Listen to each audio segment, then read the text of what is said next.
Ya, chicos. Bien, hoy día entonces vamos a estudiar lo que es espectrofotometría de absorción molecular y UV visible, ¿ok?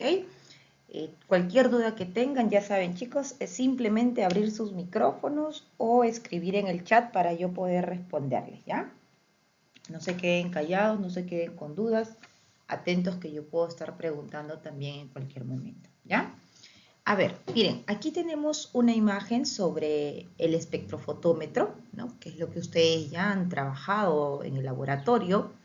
Tenemos, por ejemplo, una secuencia de cómo estaría funcionando este espectrofotómetro. Podemos ver aquí las soluciones coloreadas, que es un factor importante para la técnica que vamos a estudiar el día de hoy, ya que para poder usar este equipo tiene que haber ciertos requisitos de longitudes de onda que tienen que absorber esas soluciones, ¿no? ¿Por qué las soluciones tienen color? ¿Y qué es lo que nosotros finalmente vamos a obtener como resultado? ¿Y qué es lo que cómo vamos a interpretar ese resultado que nosotros vamos a tener de un espectrofotómetro, ¿no? Los resultados pueden ser cualitativos o los resultados pueden ser cuantitativos. Bien, aquí tenemos, por ejemplo, ¿no?, un análisis de cómo aplicar esta técnica, por ejemplo, si se quisiera certificar la calidad del maíz morado, ¿no? Sí se está viendo bien las diapositivas y me están escuchando bien también, ¿no? Sí se le escucha, profesora, pero no se ven las diapositivas. Ah, no se ven las diapositivas, ¿ya ves? Si no pregunto. A ver. A ver. Vamos a dejar de compartir.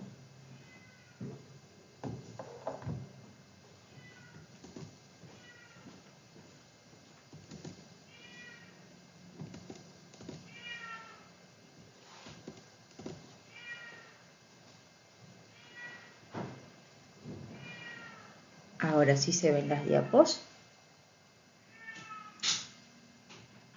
Sí, profesora. Ya, muy bien. Listo.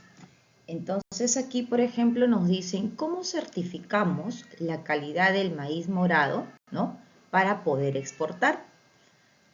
Sabemos que el maíz morado va a presentar componentes, ¿no?, que van a absorber este tipo de longitud en la técnica de UV visible, ¿no? Nos dice una empresa agroindustrial exportadora de harina de maíz morado necesita certificar el contenido de antocianinas para cumplir con los estándares del mercado japonés. Como sabemos, para lo que es el mundo de la exportación, es importante verificar, realizar controles, ¿no?, no solamente de la composición, sino también muchos controles de calidad. Y dentro de ello, pues están ciertos valores que son aceptados, ¿no?, como un límite mínimo, máximo de cierta sustancia. Y en este caso, por ejemplo, nos dice que para poder exportar ese maíz, ¿no?, debe de presentar una concentración o un contenido de antocianina mayor a 2,5 gramos por kilogramo. El área de control de calidad nos dice que rechazó un lote por insuficiente cantidad de concentración que se encontró, ¿no? Entonces el gerente de investigación y de desarrollo te encarga de desarrollar un método analítico exacto, importante que sea económico. Recuerdan que en la primera clase nosotros hablábamos mucho sobre las técnicas que son, por ejemplo, técnicas físico-químicas, ¿no?, con respecto a las técnicas instrumentales. La técnica del UV, ¿no?, es una técnica que permite realizar análisis cualitativos, cuantitativos. Hoy día vamos a explicar un poquito más de ello. Y también es una técnica que no es de muy alto costo, ¿no?, ya que un UV no es tan caro, ¿no?, y permite justamente lograr estos objetivos.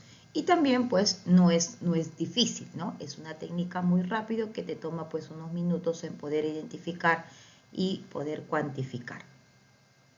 Entonces nos dice, ¿qué propiedades físicas de las antocianinas podemos medir instrumentalmente?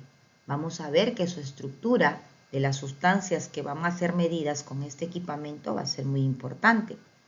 ¿Qué técnica convierte el color en un número confiable y trazable? ¿Por qué tenemos que utilizar soluciones que tienen color para poder emplear esta técnica, no? ¿Y qué necesitamos saber para poder aplicar correctamente? Porque si yo no tengo conocimiento de cómo funciona esa técnica, entonces no voy a poder dar un resultado correcto, no voy a poder establecer un método analítico como lo pide acá, exacto, ¿no? Y más que todo confiable. Entonces aquí podemos ver una secuencia de dónde comenzaría el análisis de nuestro maíz morado. Se tendría que realizar una extracción. ¿Qué tipo de extracción? Generalmente las más sencillas. Ustedes que han hecho han usado, si no me equivoco, maíz morado, ¿cierto? A ver, ¿cómo han extraído el maíz morado para poder hacer su análisis en el UV? ¿Quién me dice? Sí, profesora, lo que hemos hecho es, hemos cortado la coronta, hemos desgranado y lo hemos reducido a tamaños bien pequeños para poder sumergirlos en agua y en alcohol, y eso lo vamos a usar la siguiente semana. Ah, ok. O sea, han hecho una preparación, una extracción y la siguiente semana recién van a hacer uso de su equipo. Sí, profesora, y Ah, esta semana hemos usado el equipo con cloruro, con ácido clorhídrico y cloruro de cobalto. Ah, ok, listo, muy bien. Para que vean qué pasa con una sustancia incolora y para que vean qué pasa con la sustancia de cobalto que sí tiene color, me imagino, ¿no?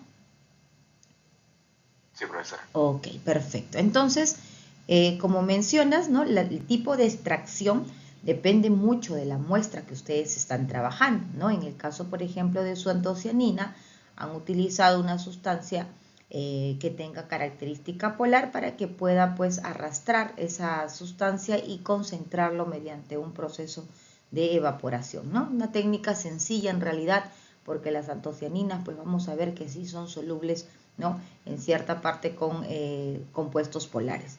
Si yo tengo una muestra mucho más compleja, entonces ahí lo que cambia es el método de extracción, ¿no? Finalmente, obtener una solución para poder llevarlo al equipo, tener una respuesta, como les dije, la longitud de onda, por ejemplo, nos va a permitir identificar de manera cualitativa y las absorbancias nos van a permitir identificar de manera cuantitativa, ¿no? Y con ello nosotros ya podemos saber, pues, ¿no?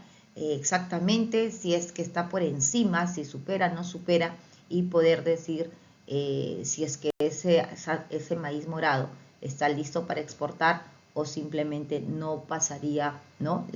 el control de calidad para exportación, ¿no? Entonces aquí vamos a ver, por ejemplo, el uso de esta técnica de espectroscopía UV. Entonces, ¿qué es la espectroscopía? Mira, la espectroscopía estudia la interacción entre la radiación y la materia, ¿no? Se ocupa, por tanto, del estudio de los espectros, la forma de obtenerlos, la forma de medirlos y la aplicación en el análisis químico. ¿Qué es un espectro, chicos? Dice, el espectro se define como una representación gráfica de la distribución de intensidades de la radiación electromagnética emitida o absorbida por la materia. En este equipo UV visible, nosotros vamos a ver efectivamente que existen dos mediciones. Tenemos la medición de lo que es la absorbancia y de lo que es la transmitancia, ¿no? Entonces aquí, por ejemplo, nos dice, existen los dos tipos de espectros. Tenemos espectros de emisión y tenemos espectros de absorción. Ahora, ¿en qué consiste cada uno de estos espectros? El espectro de emisión se obtiene excitando adecuadamente la materia para que emita la radiación electromagnética, ¿no? Cuando hablamos de la excitación de la materia, recuerden que es cuando el electrón se le da una cierta energía y ese electrón realiza un salto y eso es lo que nosotros llamamos la excitación del electrón. Y al realizarse, ¿no?, esa excitación de la materia, emite aquí unas señales, unos espectros que van a ser dependiendo del tipo de sustancia que se está analizando y que estos van a ser emitidos a cierta longitud de onda. Por eso es importante cuando nosotros realicemos estos tipos de análisis, previamente, por ejemplo, seguro en la siguiente clase, ustedes van a tener que ir buscando cuál es la longitud de onda en la que se absorben las antocianinas, ¿no? O en las que emiten esos espectros las antocianinas, para que ustedes puedan colocar esos valores en el espectrofotómetro, ¿no? Si ustedes no saben, ahora, profesora, ¿qué pasa si, por ejemplo, yo no sé cuál es el espectro, ¿no?, en el cual se está emitiendo estos espectros de una sustancia? Entonces lo que se hace por lo general es un barrido. Cuando no se conoce con exactitud, no hay teoría de algo que no se sabe, ¿no? Entonces se hace un barrido, generalmente pues desde 400 hasta 800, 900, y se observa si en alguna de esas longitudes de onda existe una emisión. Y recién ahí se puede saber, allá la sustancia que yo estoy analizando, mira, tiene esa emisión en tal longitud de onda, ¿no? Pero cuando ya se conoce, simplemente se coloca el valor directo, ¿no? Aparecen líneas brillantes, longitudes de onda específicas sobre un fondo oscuro. El espectro de absorción, aquí por ejemplo nos dice, se obtiene sometiendo a la materia a una radiación electromagnética, ¿no?, continua, y se representa la proporción de radiación absorbida en función de la frecuencia o longitud de onda. Aquí podemos ver que se emite efectivamente una fuente, aquí vemos la muestra, y dependiendo de algunos factores que ya vamos a estudiar, vamos a ver cuánto puede absorber, igualmente en el mismo barrido de la longitud de onda, ¿no? Aparecen líneas oscuras de bandas de absorción en las longitudes de onda que la muestra puede absorber. Entonces, aquí por ejemplo tenemos las ondas, ¿no?, electromagnéticas, desde dónde hasta dónde estaría haciendo este tipo de análisis. Por ejemplo, la radiación electromagnética es energía que se propaga como ondas o partículas a diferentes longitudes de onda. Dependiendo qué es lo que nosotros vamos a analizar, por ejemplo, podemos elegir, ¿no?, qué tipo de radiación es la que vamos a utilizar en nuestras técnicas. Por ejemplo, podemos ver aquí los rayos gamma. Podemos observar que los rayos gamma, por ejemplo, es bastante utilizado en lo que son las reacciones nucleares, las reacciones de fusión, de fisión, porque este tipo de radiación, chicos, al ser pequeñito puede llegar hasta el núcleo. Y por teoría sabemos que cuando este tipo de radiaciones incide en el núcleo de la materia, automáticamente cambia, ¿no?, cambia completamente el compuesto, que es una característica de las reacciones nucleares, ¿no? Y por ejemplo vemos aquí donde se usa, por ejemplo, este tipo de radiaciones alfa que pueden incidir hasta lo más profundo de la materia, en la medicina, en los que son, por ejemplo, las quimioterapias, ¿no?, la radioterapia, investigaciones nucleares. Ahora, a medida que vamos hacia la derecha, por ejemplo, vemos aquí que la longitud de onda ya va, la frecuencia va aumentando, y tenemos los rayos X. ¿Cómo funcionan los rayos X? Miren, los rayos X ya va bajando esa intensidad e interacciona ya no exactamente con la parte del núcleo central, sino con los electrones que están internamente, ¿no?, en los niveles, en las capas del átomo. Entonces aquí de lo que se habla, por ejemplo, son transiciones electrónicas, ¿no?, donde el electrón va a pasar de un nivel a otro debido justamente a esa radiación que se le va a otorgar, ¿no? Entonces aquí vamos a ver que el electrón sale y esto va a emitir. La emisión de esas radiaciones, por ejemplo, en este caso nos dice transiciones electrónicas de capas internas a externas, o sea que el electrón sale de un nivel interior a un nivel exterior. Todos los rayos X funcionan de esa manera, ¿no? Y podemos ver, ¿quién no se ha hecho alguna vez un rayos X? Podemos ver que el resultado justamente son esas placas, ¿no? Las placas se forman de acuerdo a esa energía que se libera cuando el electrón va de manera interna hacia lo posterior, ¿no? Seguimos aumentando aquí la frecuencia y podemos disminuyendo la frecuencia, podemos ver aquí que tenemos los ultravioletas, ¿no? El ultravioleta, por ejemplo, en este caso ya son con los electrones de la capa de valencia con los electrones del último nivel. ¿Qué es lo que nos dice? Promueve electrones a niveles de energía más alto, pero los electrones de valencia, realizándose aquí una transición, que es justamente el salto electrónico que conocemos como la excitación del electrón. Y aquí ya más o menos en estos dos es donde nosotros trabajamos en el UV visible, ¿no? Ya que nos va a permitir, por ejemplo, utilizar para muestras UV, muestras que son incoloras, ¿no? Y para lo que es el rango visible, ya utilizamos muestras que tienen coloración, ¿no? Entonces, el rango visible, miren chicos, está entre 400 y 700 nanómetros, ¿no? En lo visible dice interaccionan con electrones de la capa de valencia. Promueve los electrones a niveles de energía ligeramente más altos responsables del color. Aquí nuestro ojito, por ejemplo, ya puede visualizar este tipo de longitud de onda. Entre 400 y 700 es que nosotros podemos observar las soluciones que tienen color y por esa razón pues la técnica es de espectrofotometría, ¿no? UV, los que no se ven, sustancias incoloras, visibles, las sustancias coloridas en este rango, en esta longitud de onda, ¿no? Visión humana, espectroscopía visible, que es lo que nosotros estamos estudiando el día de hoy. Aquí tenemos, por ejemplo, menor energía, seguimos acá con la menor frecuencia, tenemos el infrarrojo.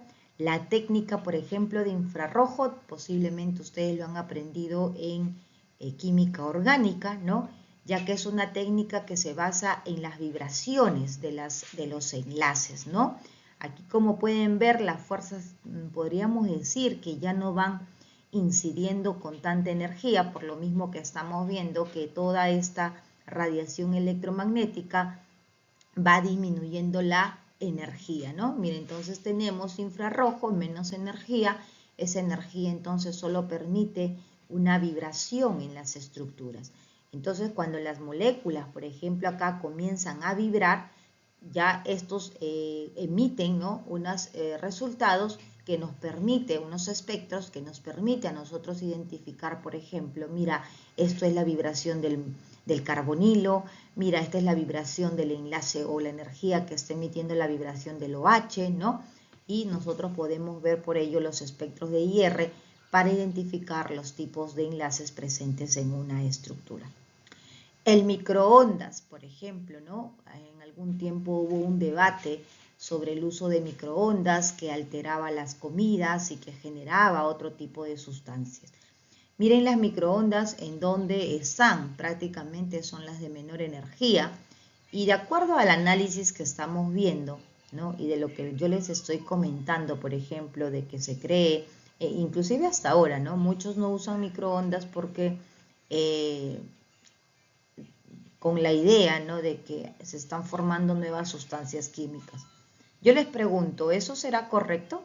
¿Que en el microondas cuando nosotros calentamos la comida se forman nuevas sustancias químicas?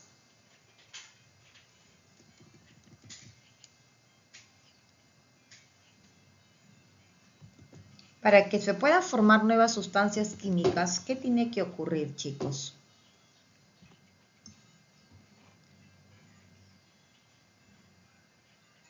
Es una degradación. Ya, y esa radiación, ¿qué tiene que hacer en la estructura de las sustancias? ¿Cuándo se dice que ocurre una reacción química? Cuando cambia de su estructura. Muy bien, cuando hay ruptura y formación de enlaces, ¿correcto? Y cuando hay ruptura y formación de enlaces es cuando nosotros vemos que existe una liberación, una absorción de energía con los electrones de valencia. En cambio aquí, como estamos mencionando, menor energía, infrarrojo solamente, microondas, si el infrarrojo ya es vibracional, pues el microondas aún más suave, ¿no? Y justamente ese movimiento vibracional hace, ¿no? que la energía cinética de las partículas aumente y todo cuerpo en movimiento obviamente genera calor y por eso los alimentos se calientan, más que todo por vibración. en realidad no hay ruptura de partículas, ¿no? Entonces, dice, provoca la rotación de las moléculas, transiciones rotacionales dentro del mismo, ¿no? Existen estos niveles vibracionales y pues por eso es que las comidas se pueden calentar, ¿no? Y bueno, y finalmente pues las ondas de radio, ¿no? Que más usamos como comunicación, este tipo, algunas resonancias magnéticas nucleares, por ejemplo, también, que son utilizadas bajo esa radiación más suave, ¿no?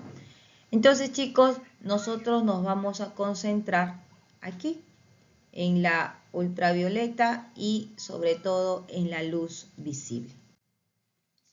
Entonces, ¿qué es el color? Dice, ¿y qué es lo que nosotros vemos? Cuando nosotros vemos algún cuerpo, por ejemplo, de color anaranjado, ¿realmente estamos viendo el color anaranjado, chicos? ¿Estaremos viendo realmente la absorción de ese color?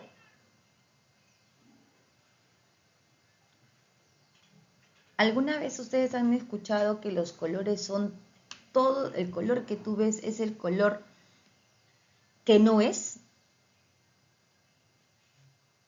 Sí, es como una interpretación de lo que nuestro cerebro, bueno, interpreta a través de los conos, de lo que vemos en los conos. Ya, entonces lo que nosotros realmente vemos no es realmente lo que es, ¿cierto? Así funciona el color. Nosotros vemos porque hay luz para comenzar. Si no hubiera luz no veríamos nada. Entonces nos dice, miren, ¿qué es el color y qué color ve el ojo humano? El color es una percepción visual generada por el cerebro cuando la luz de ciertas longitudes de onda del espectro visible llega a nuestros ojos. Entonces es importante que exista esa luz blanca para que nosotros podamos observar los colores.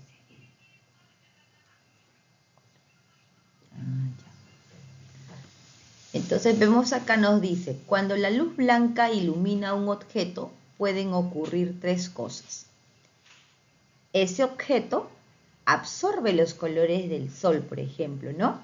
Que sabemos que tiene una composición de los 7 colores. Absorbe y hay una luz que se refleja, ¿no? Hay una luz que se refleja y como podemos ver la imagen aquí, mira, luz blanca, luz absorbida, está absorbiendo, puede ser el color rojo, el color amarillo, el color naranja, y el color que no es absorbido es el color que nosotros vemos. O sea, las hojitas, por ejemplo, no absorben ese color verde y por eso es que nosotros podemos observar ese color, ¿no? Dice, el color que percibimos depende de la luz que no fue absorbida y sí llegó al ojo. Así funciona como nuestro cerebro, por ejemplo, observa, como dicen sus compañeros, de los conos y construye todos los colores que nosotros podemos percibir, ¿no? Entonces aquí podemos ver, por ejemplo, que la hoja absorbe todo menos el verde, el tomate absorbe todo menos el rojo y justamente esos colores que no son absorbidos es justamente lo que nosotros vemos, ¿no? Entonces, el color es una percepción que depende de la luz visible en el rango de 400 a 700 nanómetros que llega al ojo. El ojo humano tiene conos sensibles al azul, verde y rojo. Vemos un objeto del color de la luz que refleja o transmite y en la espectrofotometría el color observado es el complemento a la luz absorbida. Entonces, llegan los colores y lo que nosotros o lo que no se absorbe es lo que vemos, se conoce como el color complementario, ¿no? Por ejemplo, aquí miren este cuadrito o miren este círculo, ¿no? El círculo cromático. Si yo, por ejemplo, veo que absorbe en esta longitud de color verde, lo que yo voy a ver es el color morado, porque ese es su color complementario. Aquí tienen, por ejemplo, si está absorbiendo el rojo, entonces yo voy a ver su color complementario, el color azul. Si es que la sustancia absorbe el color azul, lo que yo veo es su color complementario, que es el color amarillo. Entonces, así funciona este mundo, por así decir, de los colores, ¿no? Y justamente en ello es que nosotros nos ayudamos para poder realizar esta técnica de la espectrofotometría en UV. El color observado de una solución suele ser el complementario de la luz absorbida, ¿ok? Entonces, chicos, ya vamos cerrando aquí que el espectro electromagnético visible para el ojo humano, recuerden aquí, está entre 400 y 700 nanómetros que el ojo puede ver, que justamente aquí se encuentran todas las sustancias que tienen color. Entonces nos dice, ¿cómo podemos utilizar dichos efectos sobre las sustancias para obtener información sobre la estructura de la materia y cómo utilizar dicha información, ¿no? Es importante tener idea en qué rango, como estamos viendo, es importante entender cómo actúan las partículas en cada longitud de onda y bajo qué principio entonces yo tengo que basarme para poder hacer ese estudio, ¿no? La radiación electromagnética a utilizar, la interacción con la materia, lo que va a detectar, ¿no? Y finalmente me va a permitir entender que sí puedo o no puedo hacer uso de esa técnica, ¿no? A ver, un momentito, por favor.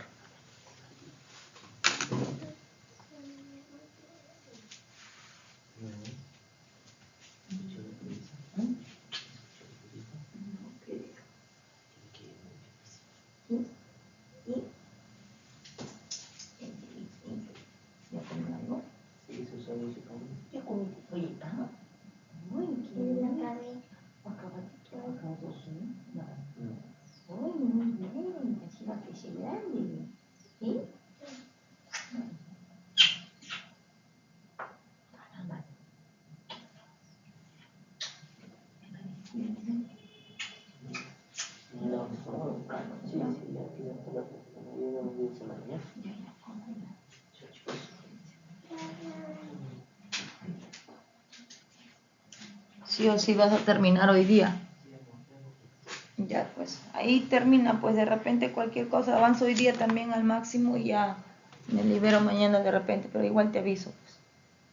Pero trata de acabar, pues, para que no estés preocupado con eso.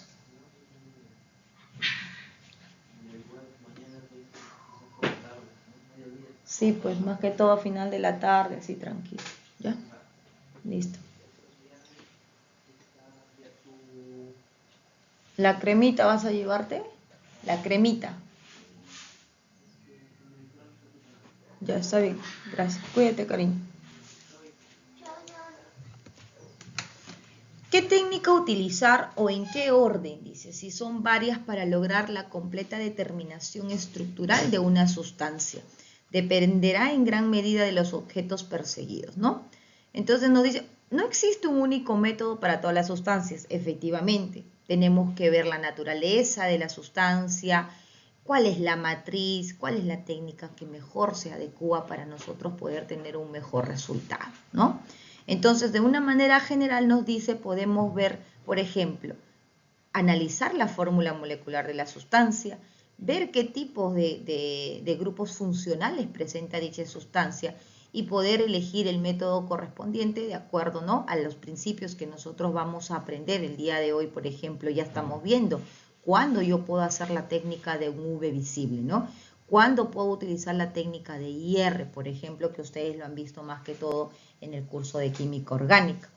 Entonces, con esos, teniendo en cuenta todos estos pasos de analizar, ¿no?, de conocer la técnica, de analizar la muestra, ya nosotros podemos elegir, ¿no?, correctamente qué tipo de análisis vamos a utilizar y cuál es el que nos va a dar un mejor resultado, ¿no? Entonces, por ejemplo, acá, al conocer la composición, nos permite saber qué átomos están presentes, ¿no?, en qué proporción están presentes, cómo están constituidos, qué tipo de enlace presenta, si es un enlace, una sustancia polar, qué tipo de estructura me va a permitir, por ejemplo, realizar extracciones que son sencillas, extracciones que son complejas, ¿no? Como hemos visto, por ejemplo, en el maíz morado, pues es una extracción sencilla. ¿no? Para poder extraer estas sustancias de las antocianinas. Entonces, ya tenemos idea, ¿no? ¿Por qué vemos algunas sustancias coloridas? ¿Por qué otras sustancias son incoloras, ¿no? Entonces aquí podemos ver, por ejemplo, una solución incolora, ¿no? Y acá tenemos una solución con color. ¿Por qué las sustancias tienen color? Y aquí es justamente donde explica, ¿no? La estructura de estos tipos de compuestos que le van a dar color a la sustancia y que nos van a permitir hacer uso de las técnicas de UV visible. Entonces, por ejemplo, ¿qué observamos en una solución transparente? ¿No? Como hemos visto y hemos comprendido que el color es prácticamente las luces que no son absorbidas, ¿no? Nos dice acá, en una solución transparente no absorbe en la región visible. O sea que, acuérdense que el color está entre 400 y 700, por lo tanto, en esa longitud de onda, como no absorbe, transmite toda la luz visible y al pasar toda la luz visible es lo que nosotros podemos ver una solución incolora, ¿no? No está absorbiendo prácticamente en la longitud visible, por eso es que no se ve ningún color. En cambio, cuando se tiene una solución colorida, ¿no? Por ejemplo, aquí podemos ver, absorbe principalmente en rojo y en azul. Y lo que vemos es justamente el color que no es absorbido, ¿no? El color complementario. Y lo que vemos justamente aquí es esta longitud de onda entre 495 y 570 que corresponde a la luz verde. Ahora, ¿qué pasa estructuralmente con las sustancias incoloras? Dice, las moléculas sin sistemas conjugados, ¿no? Extensos, sus electrones solo absorben en el rango ultravioleta, o sea que no es el visible, ¿no? ¿Se acuerdan el rango de la energía, ¿no? Que hemos visto? El UV frente al visible tiene mayor o menor energía. El UV. Menor. ¿Seguros? UV visible. Mayor. ¿Se acuerdan que de izquierda a derecha disminuye, verdad? Es menor energía. Y el UV está antes del visible. Entonces el UV tiene mayor energía, ¿no? Entonces aquí, por ejemplo, miren, vemos una estructura, ¿no? Y todos son enlaces simples. Y por lo tanto, cuando no hay sistemas conjugados, ¿cuándo nosotros vamos a tener sistemas conjugados, chicos? Nosotros vamos a ver o vamos a decir que existen sistemas conjugados cuando tenemos dobles enlaces alternados o grupos cromóforos. Entonces, en esta estructura es evidente que no hay enlaces dobles, no hay grupos cromóforos y por eso es que no es absorbido en esta longitud de onda de 400 a 700. Y prácticamente son soluciones incoloras que no permiten realizar análisis haciendo uso de esta técnica del espectrofotómetro UV visible, ¿no? En cambio, si mi estructura presenta dobles enlaces o presenta grupos cromóforos, los grupos cromóforos van a ser los responsables de darle color. Entonces, por ejemplo, aquí lo que estamos viendo es la clorofila. Entonces veo la clorofila, mira cuántos dobles enlaces tiene los grupos cromóforos y vamos a ver que ello sí efectivamente va a hacer que exista esa excitación de esos electrones pasando del estado basal, del estado fundamental al estado excitado y esa energía que estamos viendo aquí es lo que va a permitir que se pueda detectar en esa variación de 400 a 700 nanómetros, que es el rango del UV visible. ¿Ok? Entonces, aquí podemos ver prácticamente la absorción. Vamos a hacer cuando existe un color, ¿no? En este caso sí, en la clorofila sí hay. La luz transmitida es el color verde que estamos viendo, ¿no? El color verde que estamos observando. ¿Por qué podemos observar? Porque su estructura presenta conjugaciones de los dobles enlaces, ¿no? Y en este caso, pues, algunos ejemplos que ustedes van a ver, por ejemplo, el cobalto, el cobre, el permanganato, son sales que presentan coloración debido a que tienen estos dobles enlaces o grupos cromóforos. Entonces, chicos, como que ya estamos más claros, ¿verdad? Miren aquí la longitud de onda, la energía. El espectrofotómetro UV visible detecta sustancias que absorben la luz en un rango de 200 a 400 nanómetros cuando es ultravioleta y cuando es visible de 400 a 800 o 700 que estamos mencionando, ¿no? ¿Qué detecta? Detecta entonces las absorbancias, ¿no? Las emisiones de color complementario, que esto se da debido a que estas sustancias coloridas van a absorber. Entonces, fundamentalmente en la estructura que ocurre, el electrón, fundamental aquí en su base basal, su estado fundamental, absorbe una longitud de onda. Aquí hay el electrón salta a otro nivel, ¿no? Que es lo que llamamos estado excitado, y por ello pues nos permite identificar. Dice, en resumen, si una molécula no puede excitar sus electrones con la luz UV o UV visible, no será detectada por esta técnica, ¿no? Entonces, sí o sí tiene que haber esa excitación para que pueda ser utilizar esta técnica del UV visible.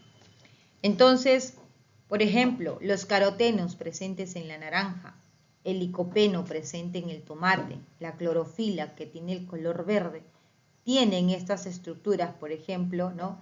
Dobles enlaces alternados que le da esa característica de poder usar estas técnicas de UV o UV visible, ¿no?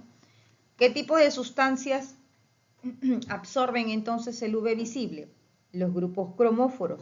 ¿Quiénes son los grupos cromóforos? Por ejemplo, los grupos cromóforos vamos a ver que son cuando está presente ese grupo carbonilo, en el caso de las cetonas, el grupo choque también tiene el grupo carbonilo en los aldehídos, ¿no? Los dobles enlaces que estamos hablando, o todo aquello que presenta resonancia, ¿no? Y resonancia, por ejemplo, vamos a ver en los compuestos aromáticos, donde vemos, por ejemplo, como base al anillo de benceno. Compuestos, por ejemplo, que tienen otros tipos de elementos, que son heteroátomos, por ejemplo, el nitrógeno, el oxígeno, el azufre, que poseen electrones no enlazantes, también pueden presentar este tipo de absorbancia, ¿no? Entonces, por ejemplo, algunas aminas aromáticas, éteres, compuestos con azufre, que van a tener esta propiedad de poder absorber el UV visible, ¿no? Y sobre todo, como hemos visto, básicamente estructuras que tengan pues esa transición, ¿no? Ese estado, esa excitación del electrón para que pueda hacerse uso de esta técnica. Entonces, conclusión dice, el UV visible detecta sustancias que absorben luz porque sus electrones pueden excitarse. La presencia de los sistemas conjugados, los grupos cromóforos o los heteroátomos es la clave para que nosotros podamos decir este tipo de sustancias sí lo puedo analizar con esta técnica, ¿no? Aquí podemos observar cómo es que se da esa excitación del electrón. ¿Qué es una transición electrónica? ¿Cómo se entiende una transición electrónica? Es el proceso en el que el electrón pasa de un estado de menor energía, su estado basal, a un estado de mayor energía, que se dice que es el estado excitado. Entonces, al absorber energía en forma de luz UV visible, es que nosotros podemos ver a ese electrón en un mayor nivel, ¿no? Entonces, ahí vemos menor energía, salto del electrón a una mayor energía, pero ustedes saben que el electrón no va a saltar porque él quiere. Hay que darle una fuente de energía, ¿no? Para que éste pueda absorber y pueda permitir ese salto electrónico. Entonces, podemos ver aquí, de acuerdo a los orbitales, ¿no? Donde están los electrones, ya esto es un poquito más químicamente qué pasa en la estructura interna de la materia, ¿no? En las moléculas orgánicas, la transición más común en el espectro UV visible son cuando existen saltos electrónicos del enlace pi al pi antienlazante, ¿no? Acá nos dice el electrón de un orbital pi pasa a un orbital antienlazante que se representa con este pi asterisco, ¿no?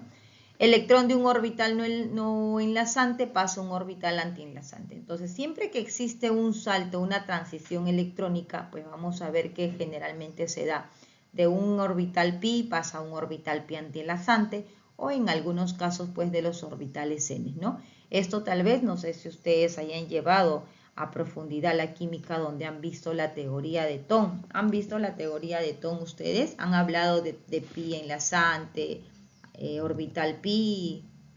¿Me están entendiendo esta parte o como que no, nunca han visto o nunca han escuchado sobre esta teoría cuando se estudia el salto electrónico? Lo escuchamos, profesora. Ok, listo, Andrés, gracias. Entonces, cuando uno, por ejemplo, entra a detalle a estudiar, cuando uno entra a estudiar a detalle, por ejemplo, cómo es que ocurren estas transiciones electrónicas, ¿no? Se estudia la estructura de cada compuesto y se ve, mira, este es el enlace de tipo N, aquí están los electrones de tipo sigma, los electrones de tipo pi, ahí están los electrones, los pi enlazantes, los electrones los orbitales pi antienlazantes, ¿no? Entonces ya se estudia un poquito más a profundidad cómo es que están formados esos tipos de enlace. Entonces, como habíamos mencionado anteriormente, ¿no? Esto se debe a que ocurre esos saltos en los electrones de valencia, ¿no? Entonces, ya hemos visto que ocurre principalmente durante la absorción. La molécula está en su estado basal, los electrones tranquilitos están en el orbital n, en el orbital pi, y entonces estos absorben una energía, que en este caso es la energía que estamos estudiando, la UV visible, y ahí es donde el electroncito salta de un nivel menor a un nivel mayor. Cuando salta entonces de un orbital pi, porque ustedes saben que cuando hablamos de la configuración electrónica, ¿no? Los electrones están en los orbitales, ¿verdad? Estos son los orbitales. Estos son los orbitales, entonces cuando se dice que está en el orbital pi, está en el orbital sigma, entonces cuando salta el electroncito se pasa a un orbital que son los orbitales antienlazantes, ¿no? Eso es lo que prácticamente ocurre. Y podemos ver aquí, ¿no? El resumen de las transiciones electrónicas. ¿Qué pasa si un electrón, por ejemplo, está en el orbital pi? Para que pase al orbital pi antienlazante requiere una cierta cantidad, ¿no? Pero, por ejemplo, el pi y el pi antienlazante están cerquitas. Pero, por ejemplo, cuando tenemos el orbital que está aquí, los electrones de tipo sigma, que son el n, están más abajo. Entonces, para que pueda pasar, por ejemplo, del orbital n hasta el orbital antienlazante pi, como puedes observar, se requiere una mayor energía, ¿no? Entonces, aquí podemos ver, por eso nos dice la energía que se requiere de un orbital pi a un orbital pi antienlazante con respecto al n y a un pi orbital, un orbital antienlazante es mayor, ¿no? Por justamente la distancia en la que se van a distribuir, ¿no? Entonces, cuando uno quiere saber un poquito más de esto, por ejemplo, puede buscarlo como la teoría orbital molecular, que viene a ser el Thom, ¿no? Ya es un poquito más a profundidad de química, pero nosotros estamos viendo una explicación para poder comprender, ¿no? Cómo es que realmente ocurre esa excitación del electrón de un orbital a un nivel superior, que justamente es esa energía que nos permite hacer uso de esta técnica, ¿ya? Entonces, las transiciones electrónicas requieren energía en forma de UV visible para promover el electrón desde su estado basal hasta su estado excitado, ¿no? No todas las moléculas absorben en UV visible, solo aquellas que tienen electrones capaces de excitarse, como hemos mencionado, que tienen sistemas conjugados o los grupos cromóforos que nos van a permitir hacer uso de este UV visible. Entonces aquí, por ejemplo, ya tenemos una explicación también aquí, ¿qué es la conjugación, no? Los dobles enlaces, cuando tenemos una estructura que presenta dobles enlaces, esos dobles enlaces pueden pasar aquí, pueden pasar aquí, pueden pasar aquí, y en toda esa distribución, las posibles posiciones donde puede estar el doble enlace, es lo que nosotros llamamos conjugación, ¿no? ¿Por qué los sistemas conjugados absorben más? Dice. En los sistemas, por ejemplo, que no tienen conjugación, vemos que no se absorbe o hay menor absorción porque no se absorbe en el rango del UV visible, ¿no? Entonces, por eso es que no podemos ver el salto electrónico, por ejemplo, ¿no? En cambio, aquí, en estos sistemas que tienen los dobles enlaces, encontramos los pi deslocalizados. O sea, se recordarán ustedes cuando han estudiado, porque esto sí lo han visto, para que ustedes ingresen a la universidad, recordarán que en los enlaces simples, por ejemplo, tenemos los enlaces sigmas. En el enlace doble tenemos los enlaces sigmas, los enlaces de tipo pi, ¿verdad? ¿Te acuerdas? Los electrones de tipo pi, ahí está. Justamente en la presencia de estos enlaces dobles es que nosotros encontramos esos electrones de tipo pi, que son justamente los electrones que se van a deslocalizar y que van a permitir realizar una medición en ese rango del visible, ¿no? Entonces aquí podemos ver, miren, diferentes ejemplos de estructuras que sí nosotros podemos hacer sus análisis haciendo uso de las técnicas de UV visible. Entonces, mientras más conjugación, menor energía necesaria, mayor longitud de onda absorbida y por lo tanto nos va a permitir observar un color y por ello podemos hacer uso del UV visible. Entonces, miren aquí, dobles enlaces, aromáticos, grupos carbonilos, ¿no? Que son los grupos cromóforos, ¿no? Estos sí van a poder ser detectados, por ejemplo, por las técnicas de UV visible, ¿no? Porque poseen grupos cromóforos, porque poseen saltos electrónicos del nivel basal al nivel excitado, ¿no? Acá podemos ver la clorofila, por ejemplo, la presencia de los dobles enlaces, la presencia de los grupos carbonilos, los carotenoides, peor, miren, en la cadena, en la estructura de los carotenoides podemos ver la presencia de los dobles enlaces y esos dobles enlaces van a tener esa conjugación que va a permitir justamente la absorción en ese rango del UV visible.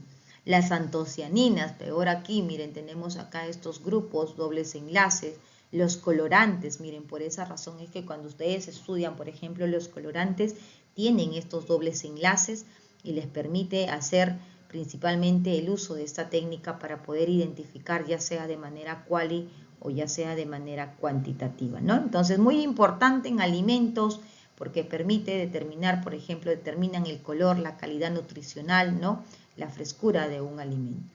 Entonces, ¿cuándo no puedo utilizar este tipo de técnicas? Cuando la estructura no tiene grupos cromóforos, cuando no tiene conjugación, y eso implica que la estructura no tiene dobles enlaces, ¿no? Por ejemplo, el metano, el propano son alcanos, los aceites, por ejemplo, los azúcares, no son posibles analizar con estas técnicas porque no cumplen los requisitos ya mencionados, ¿correcto? Entonces, hasta aquí me están entendiendo, chicos. Yo espero que todos ya tengan una idea cuándo se utiliza esta técnica de UV, viendo la manera estructural, ¿no? Estamos entendiendo de qué principalmente ocurre en esa zona estructural para que pueda ser detectado con estas técnicas del UV. Y ahora sí vamos a entrar ya conociendo un poquito de cómo funciona la materia, ¿no? Por qué son detectadas, qué tipos de enlaces, de estructuras debe de presentar. Vamos a entrar un poquito a hablar ahora del equipo, ¿no? Esto es un espectrofotómetro. Miren, acá tenemos una celdita. Estas celdas se llaman celdas de cuarzo, que no sé si ya lo han visto y si no, en la siguiente clase, como mencionó su compañero, lo van a ver, ¿no? Porque ya van a entrar a las mediciones. Entendemos entonces que el principio de esta técnica es la emisión de la radiación UV visible y aquí las muestras, como pueden ver, las muestras que tienen colorcitos y que es el principal requisito para poder hacer esta técnica, va a absorber una cantidad de esa luz que se está pasando, ¿no? Estos equipos nos permiten realizar dos mediciones, las cuales nosotros llamamos la absorbancia y la transmitancia. Ustedes aquí, los equipos, chicos, varían mucho en el modelo, la marca, ¿no? Creo que en el laboratorio nosotros tenemos la marca de Shimadzu, si no me equivoco, o es un Genesis, que son los que generalmente se trabajan. Entonces, el principio es el mismo. Puede obviamente variar al momento que ustedes van a encender un espectrofotómetro, el botoncito puede estar atrás, puede estar adelante, Las configuraciones de los botoncitos del panel pueden también cambiar, ¿no? No se asusten, no se preocupen, porque cuando ustedes van a ir a trabajar, como yo ya les mencioné, siempre va a haber un protocolo, ¿no? Mira, esto es el protocolo, entonces en el protocolo te dice hacer esto, ¿no? Y además, así no tuviera un protocolo, es cuestión de que ustedes, por ejemplo, siempre vean la marca, vean el modelo, ponen en YouTube, googlean a ver cuáles son los pasos o puntos importantes que debo de considerar. Modelo y marca, espectrofotómetro, y te dice, mira, el botón de encendido para calibrar, para seleccionar la longitud de onda, que es lo que ustedes principalmente necesitan hacer, ¿no? Y después, acá lo que importa es que ustedes sepan utilizar, tener conocimiento de cómo realizar correctamente sus análisis, ¿no? Las celdas de cuarzo, que son las que estamos viendo, son las celdas más caras, ¿no? Que hay que cuidarlas mucho. Ahora, por ejemplo, por lo mismo que son caritas, tengo entendido de que existen otras celdas que no exactamente son de cuarzo, son muy similares, pero ¿por qué existe? Porque como es de cuarzo, si se rompe, esto ya no sirve, obviamente, ¿no? Se quiebra, y entonces por esa razón es que, como a veces suele pasar o es un accidente muy común, ya hicieron unas celditas de tal manera que sean más resistentes, ¿no? Pero obviamente eso va a depender, siempre va a tener un margen de error, y en la mayoría de laboratorios todavía utilizan las celdas de cuarzo porque son más la traslucidez, ¿no? Porque no es lo mismo un material, por más que tú quieras hacerlo lo más similar al cuarzo, no es lo mismo, ¿ya? Entonces, en estos materiales, en estos celdas de cuarzo, existen dos zonas, chicos. Existe una zona muy lisa, y generalmente aquí existen las zonas ásperas. En las zonas ásperas son justo donde ustedes tienen que agarrar con su manito. Entonces, cuando ustedes van a ir al laboratorio, ustedes van a observar. Primero observen el cuarzo, observen, y van a ver que efectivamente hay una zona media áspera, una luna media opaca, y la otra pues sí es finita.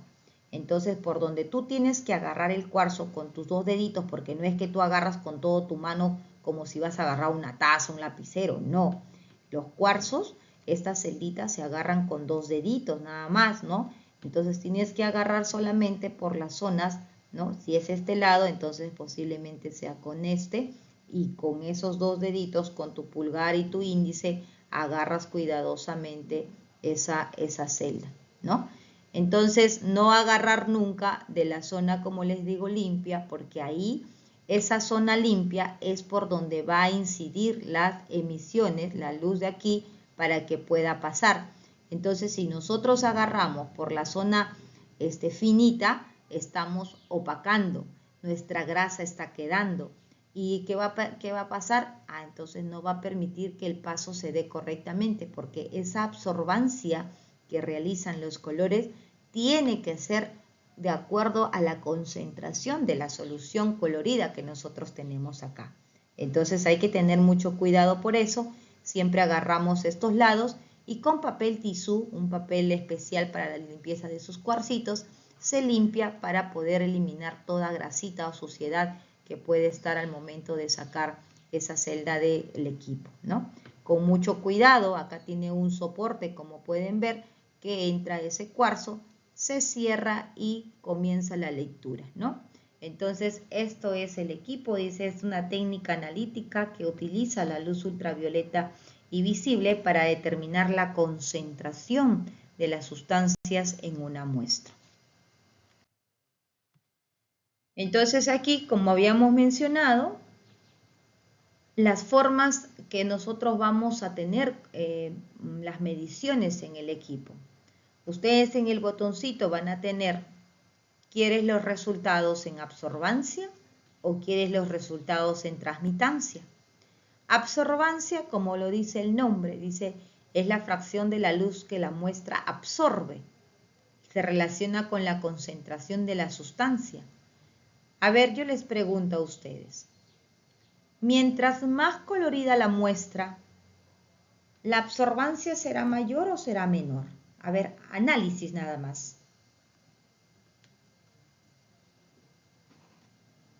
Si la muestra es muy Mayor. colorida. Será menor. Ok, Juan nos dice mayor y Ángel nos dice menor. A ver, un tercero. Sí, se vuelve mayor. Ok, Sara nos dice mayor. ¿Alguien más? Absorbancia. Aumenta la concentración. Aumentan estos grupos cromóforos. Bueno, mayor. Mayor. Mayor, ¿ya? Muy bien. Entonces, mientras mayor sea la concentración, la absorbancia va a ser mayor. Mucho cuidado, ¿ah? Cuando ustedes lean en el equipo, vean bien que están leyendo. No vaya a ser que coloquen transmitancia. ¿Y qué va a pasar con la transmitancia? A mayor color, ¿la transmitancia va a ser mayor o menor? Menor. Menor, muy bien. Entonces ahí no vayan a estar después, pero ¿por qué tiene que salir más? Es menos, ¿no? Entonces leer bien si estás haciendo la lectura de absorbancia o si estás haciendo la lectura de transmitancia. Absorbancia, la cantidad de luz que absorbe, mayor concentración, mayor luz absorbida. Transmitancia, cantidad de luz que atraviesa. Y en este caso, si mi solución es muy intensa, muy colorida, va a ser atrapada y la transmitancia prácticamente va a ser muy débil, ¿no? En las soluciones translúcidas o poco tenuas, poco coloridas, ahí sí la transmitancia va a ser mayor. Y acá tenemos una relación, ¿no? De la transmitancia con la intensidad de la luz que se incide y la intensidad de la luz transmitida. Muy bien, entonces tenemos aquí que la transmitancia y la absorbancia, como pueden observar, pues son inversas. Acá podemos ver que la absorbancia, ¿no? A medida que va aumentando la concentración, la absorbancia en este caso, por ejemplo, va a ir, a ver aquí, concentración de la muestra, aquí está al revés, ¿ya? Cuando es la concentración de la muestra, a mayor concentración, entonces la absorbancia va a ir aumentando, ¿correcto? Y cuando es la concentración de la muestra, la transmitancia va disminuyendo, ¿no? Ya que va a absorber mayor cantidad y va a pasar menos luz. Y aquí podemos ver, miren acá con números, la absorbancia es una unidad que podemos medir de 0 a 1, mientras que la transmitancia por lo general lo que se ve es que nos van a emitir los resultados en porcentaje. Entonces la absorbancia y la transmitancia son complementarias e inversamente proporcionales. En espectrofotometría la absorbancia es la magnitud más utilizada porque se relaciona linealmente con la concentración. Entonces, por lo general lo que nosotros observamos es que cuando hacemos la medición se hace en base a la absorbancia, ya que existe, ¿no? Y esta técnica está basada en la ley de Lambert-Eavier. La ley de Lambert-Eavier nos permite observar cómo varía esa absorbancia en base, por ejemplo, a la concentración, en base, por ejemplo, al tamaño de la longitud del cuarzo, ¿no? Todos esos factores son importantes. Entonces, aquí podemos ver la transmitancia, la absorbancia, la concentración. Vemos aquí que la concentración cuando es alta, podemos ver que la absorbancia pues es lo mayor, es 1, la transmitancia menor, ya que la absorbancia y la transmitancia es inversa, ¿no? Pero también hay un problema aquí, chicos. Como ustedes pueden ver, cuando la solución es diluida, genial, mira, hay una absorbancia propio porque es una concentración baja, quiere decir que la mayor cantidad de la luz va a pasar, por eso que la transmitancia acá es el 90. Si se va aumentando la concentración, va tomando colorcito, la absorbancia también va a ir aumentando y la cantidad de luz que pasa, pues más o menos también aumenta. Ya aumenta la concentración, mira, la absorbancia está saturada, o sea, prácticamente está absorbiendo casi todo, no transmite casi nada, está muy bajo, pero cuando la concentración ya es muy alta, podemos ver que aquí tenemos un margen de error porque la absorbancia es de 0 a 1. Y acá te dice 2. Y recuerden que en los equipos nosotros tenemos límites. ¿Se acuerdan cuando hablábamos de los límites de detección, de los límites de cuantificación, ¿no? Estos límites, cuando hablamos de los límites de cuantificación, son los límites en los que nosotros vamos a tener la seguridad de que nuestro resultado esté correcto. Pero cuando salen ya de los límites, ¿no? Mira, por debajo de esto ya es, o sea, me puede dar un valor, sí, pero no es confiable. Y por encima de esto también me puede dar un valor, pero no es confiable, porque existe un rango donde yo voy a tener valores confiables que me permitan saber que mi resultado es exacto. Y aquí justamente, chicos, para concentraciones altas es donde nosotros vamos a tener un error debido, ¿no?, a la ley de Lambert y Beer.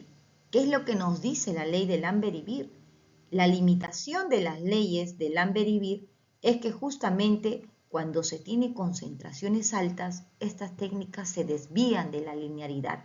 Vamos a ver que esa técnica de espectrofotometría UV que estamos trabajando en 400 y 700 nanómetros, principalmente para soluciones que tienen color, debido a lo que ya hemos explicado, ¿no? Vamos a trabajar haciendo uso de la técnica UV visible bajo el principio de la ley de Lambert y Beer. Esta ley de Lambert y Beer nos dice que la concentración, por ejemplo, ¿no?, está directamente con la absorbancia, donde tiene que ver la absortividad molar, tiene que ver el camino óptico, ¿no? Y estos son datos que ustedes van a tener para poder calcular, por ejemplo, cuánto sería la concentración si la absorbancia en el equipo es tanto, ¿no? Por ejemplo, aquí nos dice nitratos de agua de riego. Los nitratos, ¿se acuerdan en la clase que vimos los nitratos, los nitritos que tenían un reactivo que daba un color fucsia, ¿no?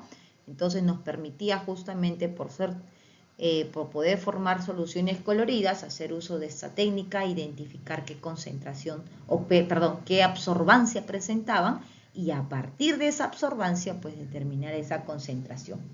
Aquí, como pueden ver, la longitud de onda de los nitratos se mide a 220 nanómetros. Esto es ya algo establecido. Quiero determinar nitratos en agua, nitratos en los embutidos, entonces yo tengo que colocar mi longitud de onda en mi espectrofotómetro 220 nanómetros. Esta información ustedes lo van a tener por teoría, ¿no? Cuánto es, por ejemplo, la cubeta, la celda de cuarzo que ustedes están trabajando, de qué tamaño es. Eso es lo que implica aquí en la ecuación de Lambert y Beer. Y miren, cuando ustedes colocan la muestra, tienen una absorbancia y de aquí colocando los valores que ya tienes la absortividad, ya tienes el tamaño de la celda, ¿no?, ya tienes la absorbancia, puedes hallar la concentración. Entonces, por ejemplo, miren, acá se halló la concentración y ya se puede comparar pues con los límites establecidos para el agua, para los alimentos, ¿no?, de acuerdo a la concentración que tú estás determinando. Entonces, las técnicas de UV visible están basadas en esta ecuación de Lambert y Beer, ¿ok? Y acá podemos ver justamente que esta ley de Lambert y Beer dice: la absorbancia de una solución es directamente proporcional a la concentración del analito y a la longitud del camino de onda, ¿no?, o del camino óptico, que viene a ser la longitud de la celda, e inversamente proporcional a la absortividad molar. Aquí está la ecuación de la ley de Lambert y Beer. A mayor concentración, mayor absorbancia, menor transmitancia, que es lo que ya hemos comprendido, ¿no? Y podemos ver justamente que esta distancia es la longitud de la celda. Entonces, cuando ustedes realicen los análisis, como les digo, todos estos pueden variar. No siempre utilizan una celda. Por ejemplo, en el video inicial que estuvimos observando, no eran celdas de cuarzo, ¿verdad? Eran otro tipo de material. Entonces, dependiendo mucho, ya varía las técnicas. También es importante, por ejemplo, saber, para poder elegir cuando uno compra un equipo, ¿no?, cuáles generalmente las muestras que yo voy a analizar, y de acuerdo a eso ya los vendedores, ¿no?, los especialistas dicen: mira, esto es mejor porque esto te permite tener una mejor absorbancia, un mejor resultado, ¿no?, debido al tipo de muestra que vas a presentar. Entonces, chicos, la ley de Lambert y Beer, como pueden observar, a cierta concentración nos presenta una absorbancia, Ahí estamos viendo, mira, para 0.5 de concentración, 0.5 de absorbancia. Bueno, acá coincidentemente no siempre van a ser los mismos valores, ¿no? Pero a lo que voy pues es que a medida que ustedes tienen una concentración van a tener un punto de absorbancia. Y con esto permiten tener una ecuación, una gráfica lineal, que es justamente la ecuación de Lambert y Beer, ¿ok? Entonces aquí nosotros trabajamos principalmente con la absorbancia. Si ustedes hacen la absorbancia, ¿cómo dedujo Lambert y Beer su ecuación? Porque hizo su análisis de la absorbancia versus la longitud de onda, de la celda, perdón, y observó que a medida que aumenta la celda también aumenta la absorbancia y también con la absortividad, ¿no? La absortividad también aumenta linealmente con la absorbancia. Entonces, de estos tres análisis es que se establece esta ecuación de Lambert y Beer. Pero aquí tenemos justamente las limitaciones de Lambert y Beer. Nos dice, por ejemplo, las concentraciones no tienen que ser muy diluidas, tienen que ser superior a 10 a la menos 2 molar. El equilibrio entre ácido y base de los grupos cromóforos según el pH, ¿no? La reacción del analito con el disolvente, hay que tener mucho cuidado, no vaya a ser que comiencen a formar otras sustancias, ¿no? En el caso de las limitaciones instrumentales, por ejemplo, nos dice la radiación no monocromática, la radiación para estado disperso en el equipo. Esto principalmente no tanto nosotros vamos a poder manejarlo, porque cuando uno compra un equipo, uno dice, mira, yo quiero para medir este tipo de sustancias. Ah, ya, entonces ya el vendedor te recomienda, mira, si tú quieres medir entre rango y este rango con este detector, te recomiendo esto. Entonces, esto básicamente lo recibimos como información del vendedor para nosotros elegir lo mejor y de acuerdo a qué cosa es lo que se quiere elegir, ¿no? En cambio, en lo químico sí, nosotros sí trabajamos aquí, nosotros sí hacemos diluciones, sí podemos variar la concentración para poder tener pues una muestra en las mejores condiciones y poder tener nuestros resultados. Muestras no homogéneas o con partículas tiene que ser completamente translúcidas. Si yo, por ejemplo, tengo una muestra que tiene precipitado, jamás de los jamás se mete el precipitado dentro de la celda, chicos, ¿ya? Se filtra. ¿Por qué? Porque al tener sólidos, obviamente, ¿qué estás haciendo? Estarías teniendo un valor incorrecto, porque esos sólidos estarían evitando el paso de las emisiones de la luz que estás pasando. Y te puede confundir ese sólido como si es que la solución colorida estaría absorbiendo. Y obviamente eso es incorrecto, ¿ya? Nunca se mete sólido, siempre tiene que ser solución translúcida.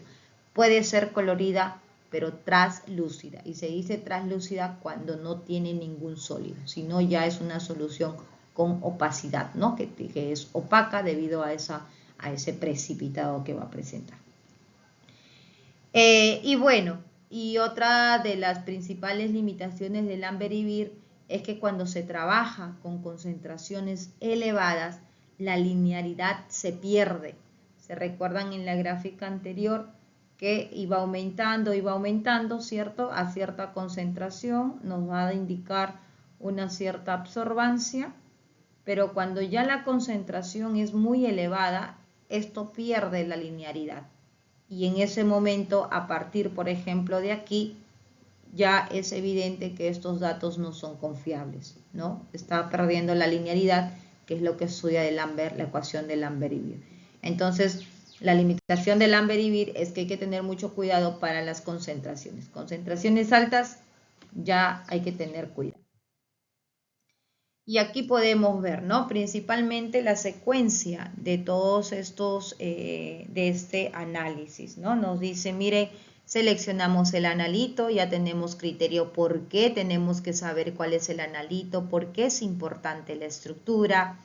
Tenemos una solución patrón, ¿no? Que es la solución el analito que nosotros vamos a estudiar. Por ejemplo, profesora, yo quiero analizar, por ejemplo, las antocianinas, ¿no?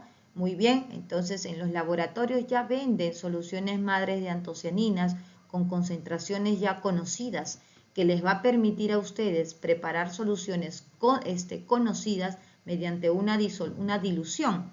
Por ejemplo, acá estamos preparando una concentración de 0, que generalmente es el blanco, no tiene muestra, sería simplemente todo lo que es la matriz más no el analito. Acá sí ya son 5, 10, la concentración 20, y esta concentración que está aumentando, y según tú acabas de ver la ecuación de Lambert y Beer, te dice que va a formar una linearidad. Esto te da una ecuación, en el equipo automáticamente, chicos, se genera esa ecuación. También ustedes cuando observan la gráfica pueden tener esta ecuación. Ustedes ya saben, una ecuación lineal que están viendo que la absorbancia está en base a la concentración. Entonces, esto es su patrón, porque ustedes saben qué concentración han preparado. Entonces, cuando tú ya tienes esta curva que se llama curva de calibración y tú colocas cualquier muestra y te bota en el punto, vamos a suponer, a ver, ya tengo mi curva de calibración, muy bien. Entonces, ahora voy a colocar mi muestra X y aquí, si mi curva está entre 5 y 80, que sería en este caso, vamos a suponer, entre este rango, y yo no puedo, y mi muestra bota por aquí, yo no puedo hacer caso a este punto. Tengo que hacer una dilución para poder tener mi punto dentro de las concentraciones de las soluciones patrones que yo he preparado. ¿Ok? Eso es principal requisito. Mi muestra que yo estoy analizando tiene que estar dentro de las concentraciones de la curva patrón. Entonces, al tener ya, por ejemplo, en el equipo esta absorbancia, ya tienes tu ecuación matemática, aquí está tu ecuación. Si tu equipo, por ejemplo, no tiene el valor directo, ¿no? En el software no está detectado o no está configurado para que te dé, entonces suficiente con tu ecuación porque tú ya sabes, entiendes la práctica, cómo funciona, entiendes cómo funciona la técnica, estás leyendo esta absorbancia, lo reemplazas y ya tienes, mira, la concentración, ¿no? Ya puedes saber cuánto es la concentración y de esa manera interpretas dependiendo qué es lo que estás analizando. ¿Ya, chicos? Entonces miren lo que nos dan acá algunas indicaciones importantes. Usar al menos 5 puntos para la calibración, incluyendo el blanco.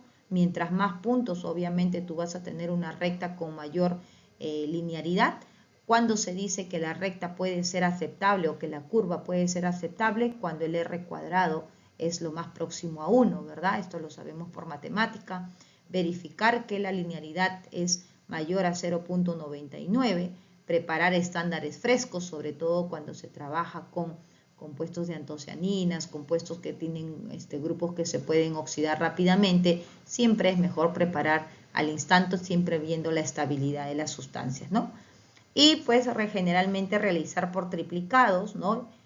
Para poder tener confiabilidad, precisión de nuestros resultados. ¿Ya, chicos? Entonces acá tenemos una secuencia, mira cómo es que se realizaría el análisis haciendo uso de toda esta técnica del UV visible.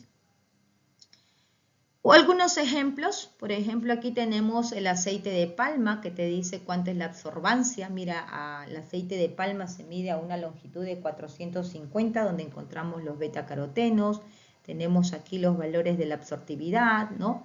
Tenemos el valor de la longitud de onda de la longitud del cuarzo y con ello, de acuerdo a la ecuación de Lambert y Beer, lo único que tenemos que hacer es despejar concentración y reemplazar, o sea, nada complicado. Pero eso sí, la ecuación de Lambert y Beer pues se pueden adecuar dependiendo a los tipos de análisis que ustedes van a hacer, ¿no? Por ejemplo aquí que estábamos viendo, esto es, por ejemplo, dice, en la industria agroalimentaria, la espectrofotometría UV visible se utiliza para cuantificar compuestos bioactivos como antocianinas, polifenoles en productos como jugos, extractos y bebidas. Entonces, de manera cualitativa, por ejemplo, ¿no? Si yo quisiera determinar, como les dije, hago un barrido. Coloco en el equipo, a ver, yo quiero saber más o menos entre 400 y 800 voy a hacer mi barrido para saber si tengo alguna sustancia que puedo identificar por esta técnica de UV visible. Entonces, la lectura va a ir avanzando, ¿no? Comienza ahí en 800 o en 400, dependiendo cómo esté la lectura. Y dependiendo qué grupo encuentra, entonces él te va a decir, mira, encontramos aquí este pico. ¿Y en qué salió? Ah, salió en 530. Ah, ok.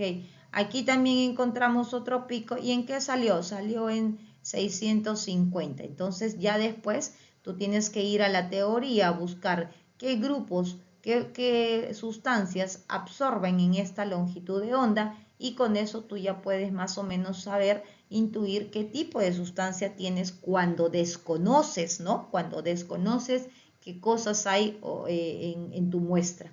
Pero cuando tú ya tienes focalizado, no, yo quiero esto, y en la teoría ya está, mira, en esta longitud de onda yo voy a determinar tal, entonces tú lo que haces es programar en tu equipo, digamos, a ver, aquí tenemos algún valor,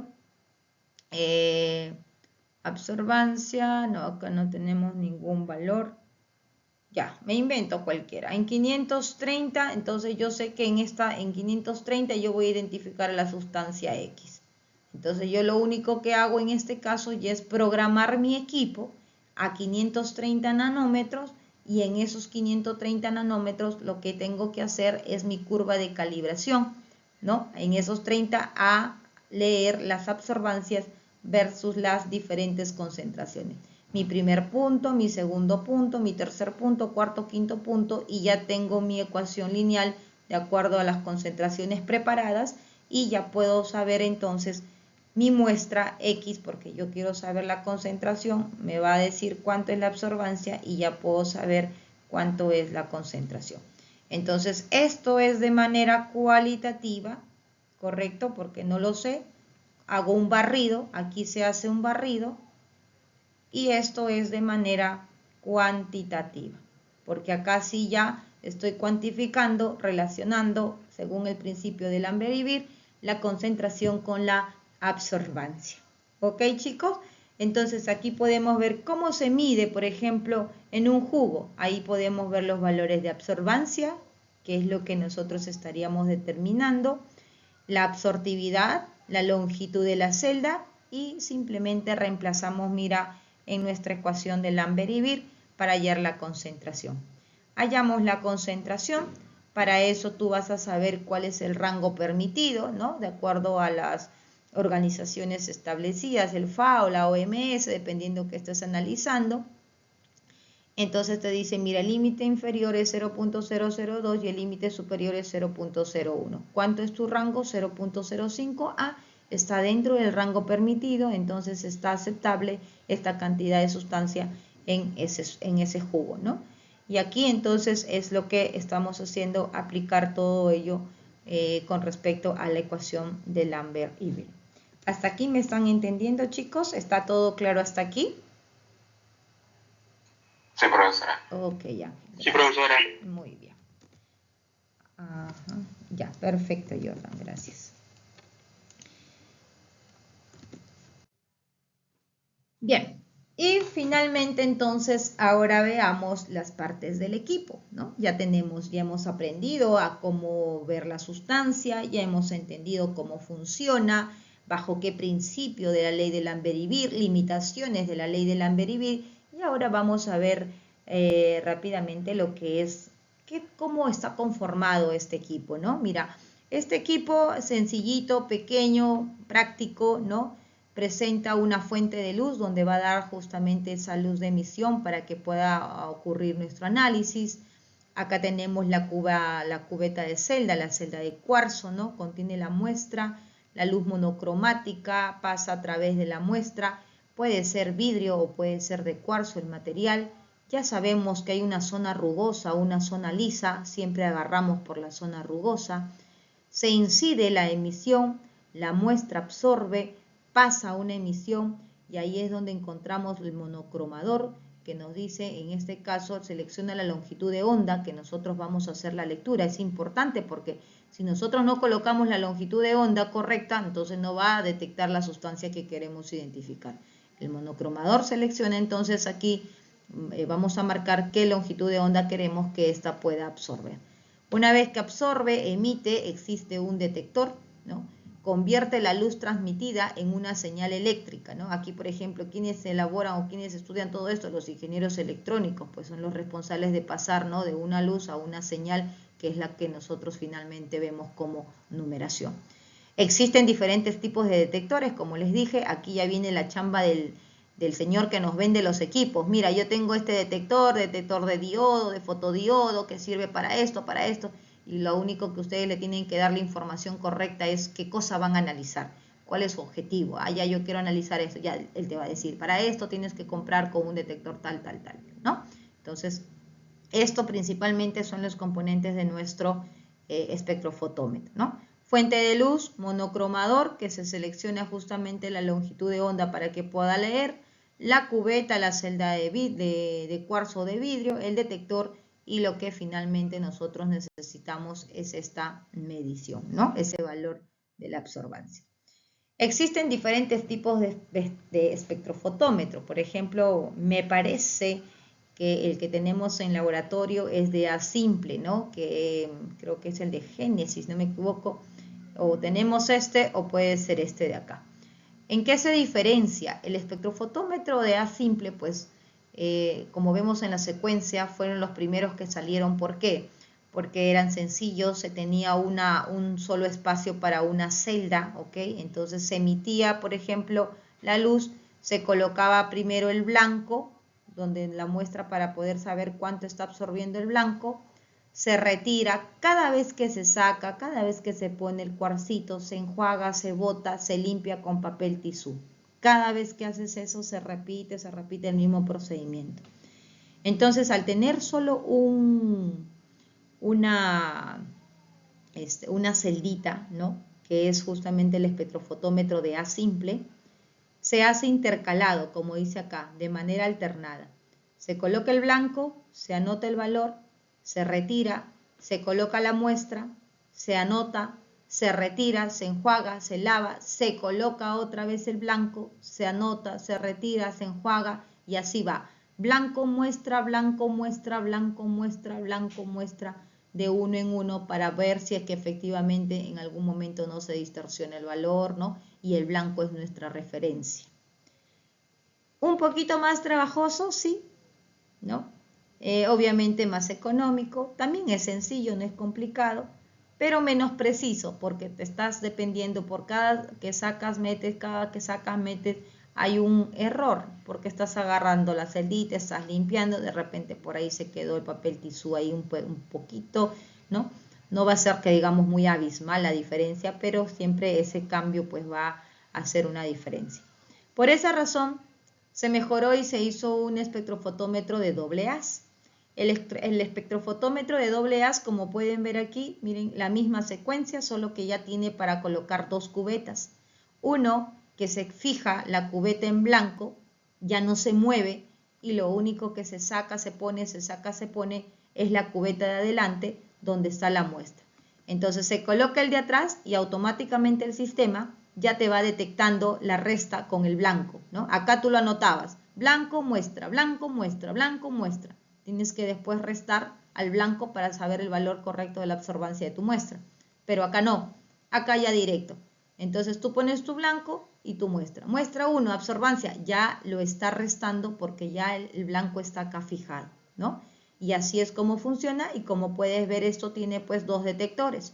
Un detector que nos va a permitir saber la señal de la cubeta en blanco y el otro detector que nos va a permitir saber cuánto es de nuestra muestra, ¿no? Y bueno, y ya se mejoran, pues, ¿no? Hay equipos ya más sofisticados, con ya enfoques un poquito más a áreas de investigación, donde dependiendo qué es lo que se quiere hacer, ¿no? Espectrofotómetro de arreglos de diodo. Entonces dice, usa un arreglo de diodos como detectores múltiplos que permite medir muchas longitudes de onda al mismo tiempo. Entonces yo puedo seleccionar, pongo mi muestrita y esto me permite seleccionar no solamente uno, como es en estos casos, sino puedo ver, a ver, ¿sabes qué? Yo pienso que en esta muestra hay como antocianinas, flavocianinas, hay taninos, entonces yo voy a colocar todas las longitudes de onda posibles y esto me va a permitir identificar. Entonces, obviamente, más sofisticado, más moderno, ¿no? Obviamente más caro, ¿no? Dice mayor costo. Por eso es que en la mayoría de los laboratorios, pues ustedes van a encontrar un espectrofotómetro de doble haz.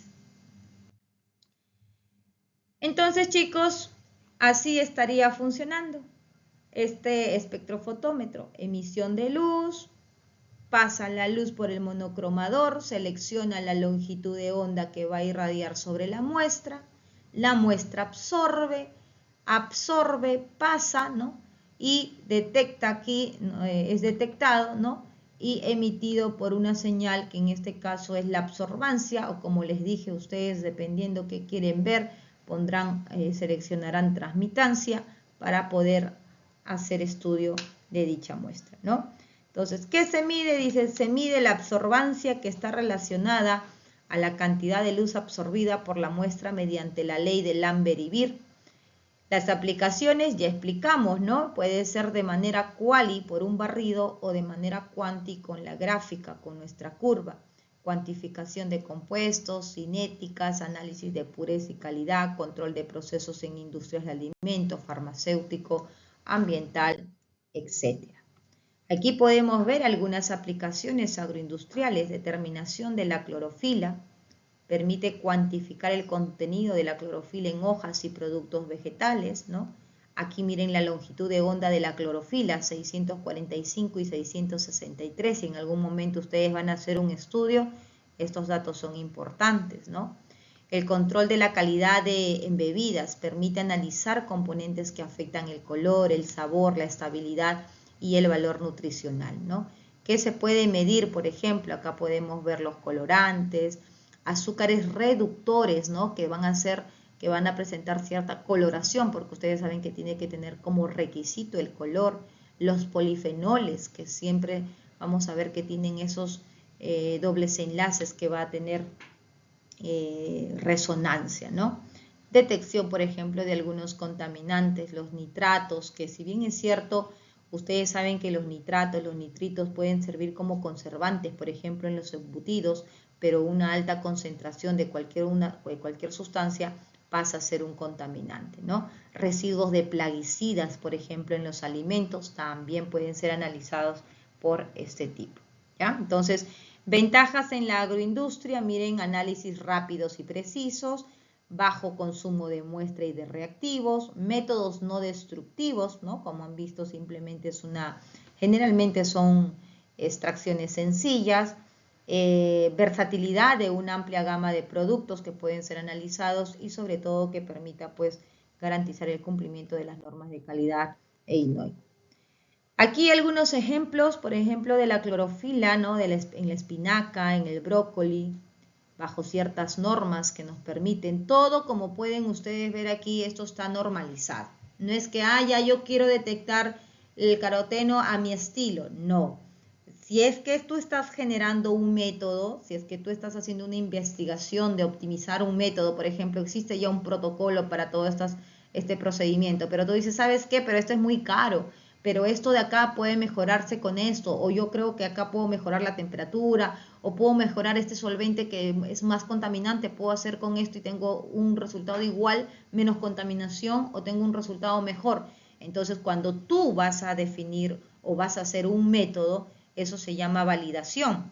Y obviamente eso es una investigación, eso es una tesis, ¿no? Y requiere pues de todo un estudio estadístico de de todo lo que vas a hacer de tu curva, validación, precisión, exactitud, robustez y todos los parámetros analíticos que se realizan. Pero cuando tú vas a replicar, que es lo que generalmente se hace, vas a una empresa, ¿sabes qué? Nosotros trabajamos con identificación de carotenos, analizamos las antocianinas, analizamos la vitamina C. Generalmente se hace bajo cierto protocolo que ya está, el método ya está estandarizado, ya está validado. Entonces lo que hacen simplemente es replicar, ¿no?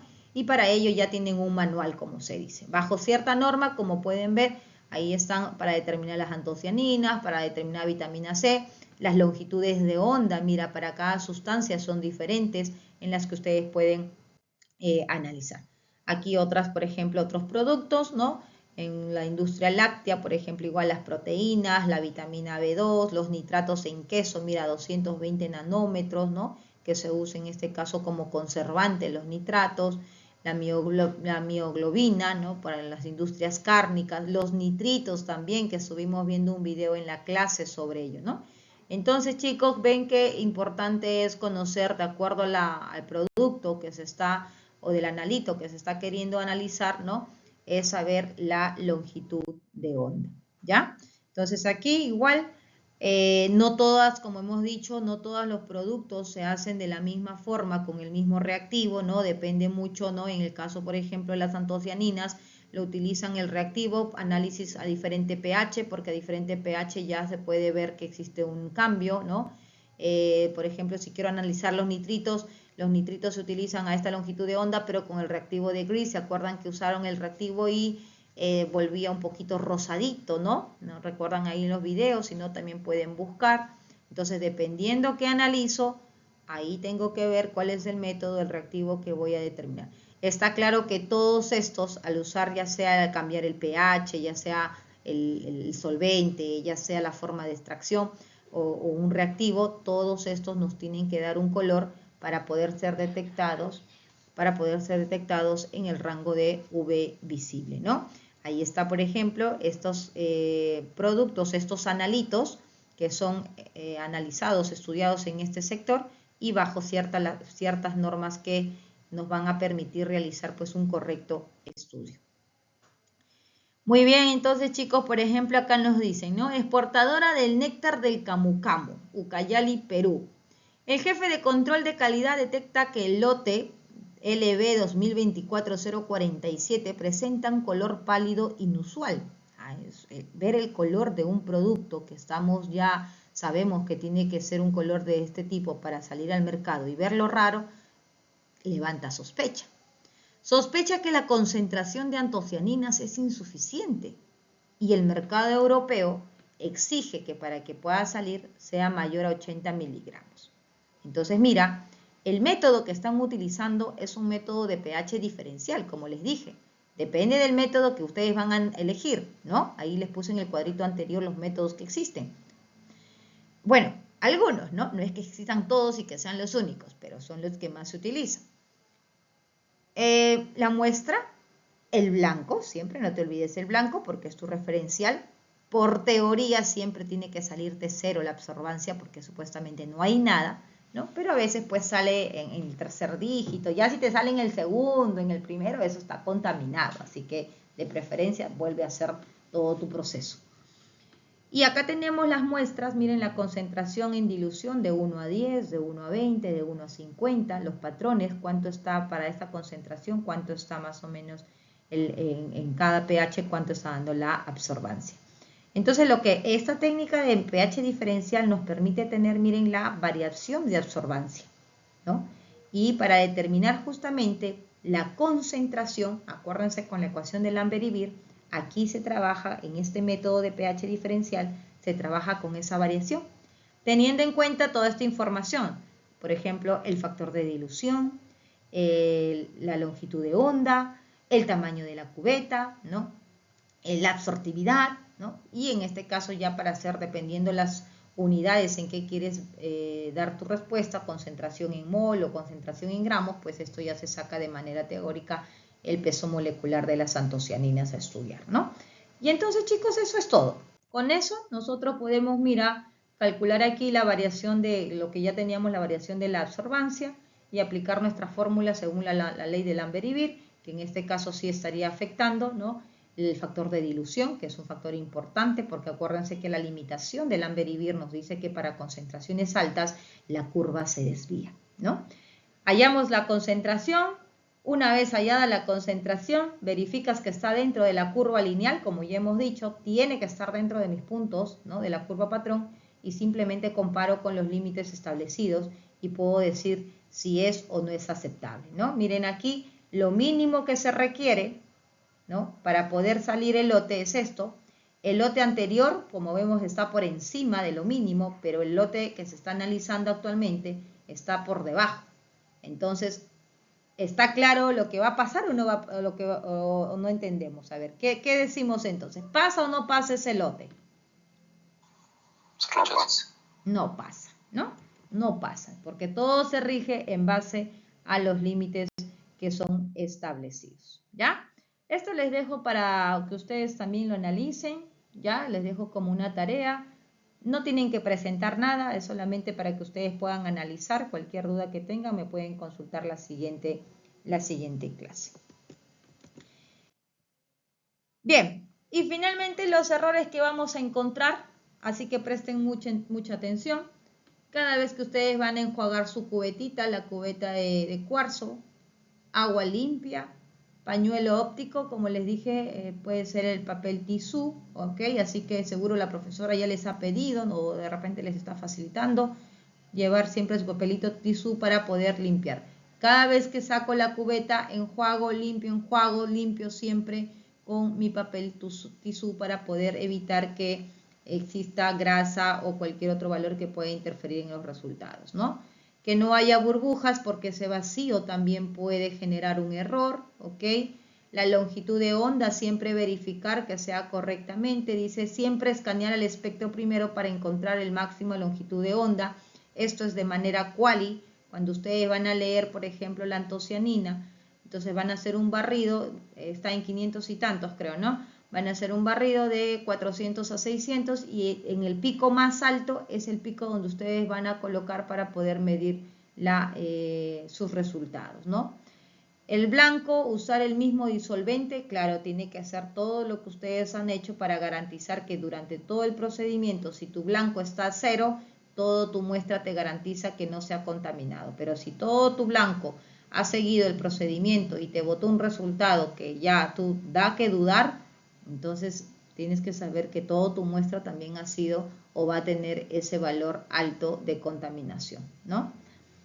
Acuérdense diluir muestras en las concentraciones adecuadas, porque si son muy concentradas, error, ya se cumple, se desvía de acuerdo a la ecuación de Lambert y Beer, ¿no?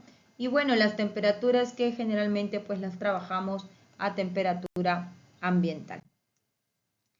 Listo, chicos, entonces de acuerdo con todo lo que hemos aprendido, al caso que estábamos viendo, por ejemplo, de saber si ese maíz va a salir o no va a salir por exportación, sería realizarle todo su análisis correspondiente. Extracción de la muestra, los medios correspondientes para que se realice una buena extracción, puede ser el medio, la acidez, en este caso ustedes, por ejemplo, han usado alcohol, ¿no? Etanol, me parece, un solvente orgánico, escuché. Elegir correctamente la longitud de onda para hacer la medición y comenzamos a hacer los valores, ¿no? Nuestros resultados, aquí por ejemplo estamos viendo el barrido, que es lo que yo les decía, de la longitud de onda entre 450 y 650, ustedes van a tener teóricamente 530, este pico que les va a decir, mira, sí, aquí está la antocianina del maíz morado en esta longitud de onda. Al tener esta longitud de onda van a seleccionar para poder hacer su curva y poder leer las lecturas y poder determinar correctamente la concentración. Ya con la concentración y con los valores que ustedes conocen, límite de detección, límite de cuantificación, los límites aceptables para que pueda salir o no, lo van a decidir con sus resultados. En este caso 3,12 dice se aprobó, ¿por qué? Porque el estándar que se tenía que cumplir para que ese maíz sea exportado tenía que ser superior a 2,5, ¿no? En este caso podemos ver que sí, es mayor, 3,12 y por lo tanto pues va a tener una aprobación y el producto va a ser exportado sin ningún problema. Entonces dice, conclusión, el método UV visible desarrollado es exacto, económico y rápido, permitiendo certificar el contenido de antocianinas del maíz morado y cumpliendo con los estándares del mercado japonés. Entonces, chicos, como conclusión, la importancia del UV visible en la agroindustria. La espectrofotometría UV visible es una técnica analítica fundamental que permite medir la luz absorbida por una muestra a diferentes longitudes de onda, proporcionando información cualitativa y cuantitativa de compuestos claves en la agroindustria. Nos va a permitir realizar controles de calidad confiables, detección cuantitativa de compuestos que no son de nuestro interés, con respecto a la seguridad alimentaria, ver sustancias que pueden ser contaminantes. Podemos optimizar procesos, eso significa reducción de costos, ¿no? Y vamos a ver que se puede adaptar a diferentes tipos de matrices dependiendo cuál es la muestra que se quiera analizar.